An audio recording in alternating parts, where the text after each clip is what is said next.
All right. Texas, Last one I got for you, and then we're going to get out of here. Fanta, we're going to you first on this one. You are the Big East guy. You know the Big East as well as anybody. Creighton is the biggest national title threat in the Big East this year.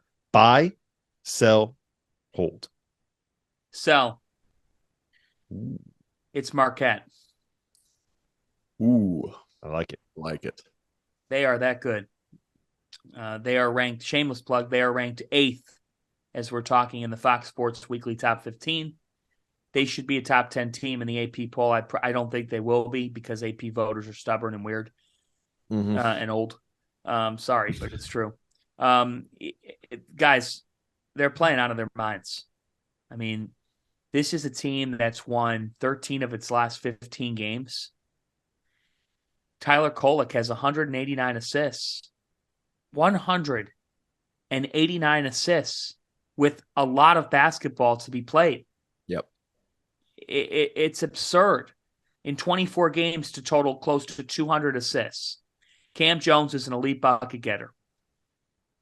This team is very difficult to simulate in a practice because of the way they space the floor, the way that they go inside out, the way that they're capable defensively. They're not a great defensive team, but they're good enough. They're getting better. They're almost in the top 50. They're like, I think they're 53rd on KenPom right now. And if you look on Torvik, and you look at like the last basically 3.5 weeks, they're kind of in that like top 30-ish, top 35 kind of a range. So they're getting better on that end. Stevie Mitchell underrated. Stevie Mitchell underrated. David Joplin has gotten a heck of a lot better. Omax Prosper, I love him. I love the way that he's evolved his game. Guy that transferred in from Clemson was kind of a role guy. He is that, but he's more than that. They have all embraced their roles, and that starts with the head coach. They are an unselfish playing team with an elite point guard who is deserving of Big East Player of the Year. He's deserving of it. I'm not saying he's going to get it, but he's deserving of it. I'm all in. I'm putting my chips at the table. Marquette has not won an NCAA tournament game in 10 years. That's changing this year. In 10 years. They haven't made it to the second round in a freaking decade. They're going to win multiple. They are going to be in a regional somewhere. Imagine the Garden. Be interesting to see them at a familiar place, the home of the Big East tournament. Guys, I'm going all in. I'm putting my chips to the center of the table. Marquette is that good. The only thing I'll push back on is that I think Creighton right now is the best team in the Big East. When you combine the way that they can defend, how many different shot makers they have, how good Trey Alexander has been, 2 point guards, Arthur Kaluma, Baylor Shireman. I think that we're seeing Creighton at their best, but Marquette is probably going to end up getting a better seed in the tournament than Creighton. You can't erase the fact that Creighton lost those 6 straight games.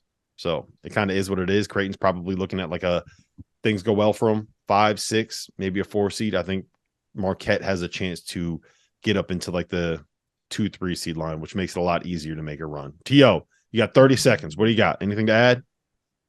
Not much. I'm not sure there's a Final Four team in that league. I think the league is very good. It's going to be tough. If you're Marquette, you said they're a defensive number since conference play was in the 30s. That's about where UConn was when they won the national championship, correct?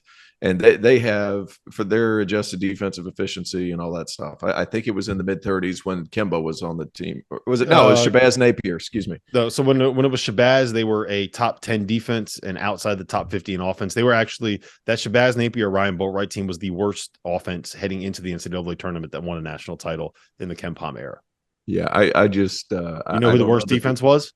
Worst defensive team heading into the tournament in the KenPom era to win a national title was – there's a reason they called him Psycho T and not Psycho D because he didn't want to play defense. It was a 2009 North Carolina team. Anyway, listen, this has been the DTF podcast. It's always fun to catch up with you guys. It's always great to hang out. Make sure that you subscribe. Make sure you rate and review. Make sure you sign up for the daily. Make sure you subscribe to the podcast, do all the good stuff in the Field of 68 merch store, field68.shop. So for Terrence Oglesby, for John Fanta, my name is Rob Dawson. We're going to see you guys again next Monday.